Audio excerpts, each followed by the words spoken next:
One of the ways I've been explaining people to go to some of the countries, developed world, is to go through education. And in order to go through education, obviously you have to get a student visa. So what are the requirements to get a student visa? How do you get student visa as international student? Let's say you apply, you want to come to America and you want to come as a student. What do you need to have in order to get student visa? What will be the challenges, obstacles, and what are the ways you can be able to have secure, or the ways of a little bit guaranteeing or giving you more chances of getting student visa? When I'm talking about the US visa requirements for international students are more or less the same with the requirements for the student visas in other countries in the developed world. So this will be just like the general student visa requirements, and I'll be giving some exception on certain countries when I talk, for instance, about Norway, for instance, about when I talk about the visa requirement in America, I'll be pointing some of those smaller differences from one country to another. Welcome everyone, this is Ernest Boniface Makulilo EBM, and I welcome you to my YouTube channel, EBM Scholars, the headquarters of opportunities, where we share opportunities and different ways to succeed and reach our excellence.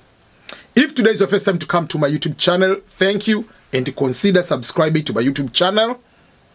Remember to share this video to others. If you are not a student, you are not looking for opportunity to become a student, just share the video to others and like this video. By liking, you are recommending, you make YouTube to recommend my video to other people, so much they'll be able to also access these kind of opportunities. So there are two ways on how you can be able to secure or have a higher chances of getting visas. Number one, obviously it will be a route of scholarship, and another one on your own. So these are two ways you can be able to use. But let's go down. If you are going to apply for a student visa, first of all, you have to be admitted at the university. You have to be admitted at the school you're supposed to go. Because it was funny, one day someone told me, oh, there is one guy in Canada, his agent is helping us to get the student visa. I asked, what is your education? He mentioned the level of education. So how does the person go? Oh, you just pay the money, he's going to give you all the documents, and then you are going to get the visa. I said, do you know student visa means you are a student. You have to be admitted at the university to get that visa first of all. Oh, I didn't know that. Yeah, you don't just get the visa and go to that country to find a university. So from day one, you are going already assigned to a particular university. So don't ask me, how can I get a student visa? Can I just come to America and then become a student? First of all, as a student visa is F1 visa here in America is called, you have to be admitted. So number one thing, apply to the university. This is a common to all countries. Whether it's in Norway, whether it's Finland, whether it's whatever, New Zealand, Australia, Canada, whatever country it is, number one, you have to apply for the university and get admitted. So that be in bachelor degree, master's, PhD, whatever it is, you have to apply to a school. So each country, each university might have their different regulations or procedures on how to apply. That's not purpose of this video. Apply, get admission for the level you are going to study. So let's say for this particular way, you are applying for a bachelor degree or master's degree or PhD, you got admission. Apart from admission, then the second part, it comes to the finances. In order to be allowed to go to apply for that particular visa, you have to tell the university first, how are you going to pay for the school? You tell the university first. In America, plan is this way. When you apply, you get admission. So there are two ways. If you are given a scholarship by the university, it will be part of the admission letter. If you are given admission without scholarship, as a self-financing student, they will tell you you don't have a scholarship, you're just being admitted. That means then that is the second part. So it will be that if you'll be cover the cost, everything on your own. And the cost is divided into two. There is a cost which is going called tuition and fees, and then there is living expenses. The tuition and fees, tuition, it means the amount of the money we call school fees is the amount of money you pay the university direct related to the course of study. Fees might be student fee. Fees can be insurance. Fees can be other things related. And then there will be living expenses. And the living expenses will differ from one city to another city, from one state to another state. So for instance, you can be all in California, but someone who is in San Francisco, the cost of living is different from someone who is in, let's say, San Diego, though entire California is more expensive. Or someone who is in Kansas City, yes, Kansas, Missouri is cheaper, is different from the cost of living from someone who is into the smaller cities in Kansas or Missouri. So that will be determined by the living cost of the particular area. So they will tell you, the university will tell you, if you have for instance, you applied, the tuition and fees is 20,000, and they say we have given you 20,000, so 20,000 will be there, and they will tell you the living expenses for this particular city for full academic year is, let's say, 10,000. So you have to show a bank statement of 10,000 from your country. That means I'll be able to cover this one. Then they'll give what you call immigration form number 20, I-20. That form, along with the admission, then you are going to fill what you call service and other application visa application form. Then you are going to the visa interview. That is in America. In Norway or Scandinavian, there is no tuition and fees.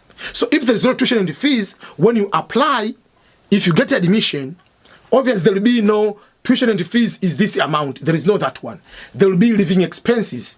So you have to show how much money do you have for the living expenses. And the living expenses you have to cover, the cost of living in Norway, average per year is about 12,000 US dollar. So you have to show 12,000. And by showing, it's different from America now. For instance, in Norway, they don't want for you to show from your microfinance bank, whatever bank you have in your own country. They want for you to show the money which is in the bank in Norway. So if you do not have account in Norway, which you don't have, or you don't have a friend in Norway to say, like, which I don't agree to give you money from your friend, whatever, you are allowed to give the money you deposit into the school bank account, the university in Norway. Then the university will give you a letter that, okay, you have satisfied the condition that you are able to pay. In America, they give you I-20. In Norway, they don't give you I-20. You have to show the money is in the Norway bank, and they give you a letter of showing that you have the money. That letter for admission and the letter you have the money, then you are going to the Norwegian embassy to apply for the visa. In some of the universities in England, if not mistaken, I don't know if they have changed. It used to be if you have the money, you have to pay also to the university first. So it depends on country to country. Then when you go to the US embassy, so if you don't have full scholarship or you have partial scholarship, the remaining amount you have to prove that you are able to satisfy. If you are going as a fully self-financing student, yes, on the I-20, for instance, in America, you have this bank account. So the same bank account and the statement you'll use the same one to go to the visa interview to show that you'll be able to pay yourself over there. But if you have, the question you might be asking me, what if I have full scholarship? Will I need to have any other documentation like bank statement? This will be a perfect example, and I'll have the perfect answer for you. My first visa was coming as a Fulbright scholar. It was a full funded program by Department of State through US Embassy. So I didn't have to show any documentation because it was full funded. When I was going to do my master's as F1 international student at the University of San Diego, I had, first of all, I was given 36,000 for tuition and fees. And I got another external scholarship from Rotterdam Ambassador, 24,000. So I took both of these one. So admission letter with 36,000 and proving that I have extra money. So I showed those one. I didn't have to show bank statement. If you are fully funded, you are all covered. You don't need any bank statement. But if you are not fully covered, or you are going to be 100% pay on your own, obviously you need to have a bank statement. So here are the things you need to be careful on the bank statement. Don't take a bank statement of your friend, because they will ask you who is sponsoring you, who is going to cover these costs. You cannot say my co-worker, my friend is going to pay for me $25,000 for you to go to study in America. That will be crazy. Sometimes people say, oh, my uncle, my stepdad, whatever. Yeah, but sometimes they might ask a question. If your uncle, your aunt is paying for school fees, does the auntie or uncle, do they have kids of their own? Yes. If yes, which country are they studying? Why your uncle, aunt, they are not taking their children to America, to England, to Sweden? They are taking you, who is not a blood, I mean, you're not immediately family, for you to go to study in America. Why? If the matter of going to study, they'll look about, we're going to study what course? Sociology, business administration, political science. That course you can study here at the University of Nairobi. You can study here at Kenyatta University. You can study here at KwaZulu-Natal. You can study here at Kwame Nkrumah, wherever. Why? Why are you going to pay $20,000 per year to study political science in America, while at the University of Dar es Salaam in Tanzania, you can pay $1,000 and it can cover living expenses and tuition and fees, everything? Why? And you are saying, because among other things, apart from that, you have to prove the non-immigrant intent that I will be coming to my home country. Why are you going to use over $100,000 to get a political science degree, and you come to your country, the bachelor degree of political science, you're going to get paid maybe $600-800? It doesn't make sense. So you have to be conscious. That's why I encourage people to apply for scholarships. If you have a scholarship, 100%, it is easy to justify, I'm going to that university, it's the best university, and I got a full funded scholarship program. So it is easier. But if you say, I want to go to Stanford because it's a bigger university, I'm going to pay $40,000 per year, and the course is a normal course. It's not like microbiology, it's not like civil engineering, high-tech stuff. It's just a basic course.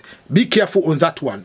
Because apart from showing the bank statement, if you are self-financing, apart from having scholarship will be having fewer questions. But if you are going, no matter whatever, there will be a question from the U.S. consular officer or the consular office of any country.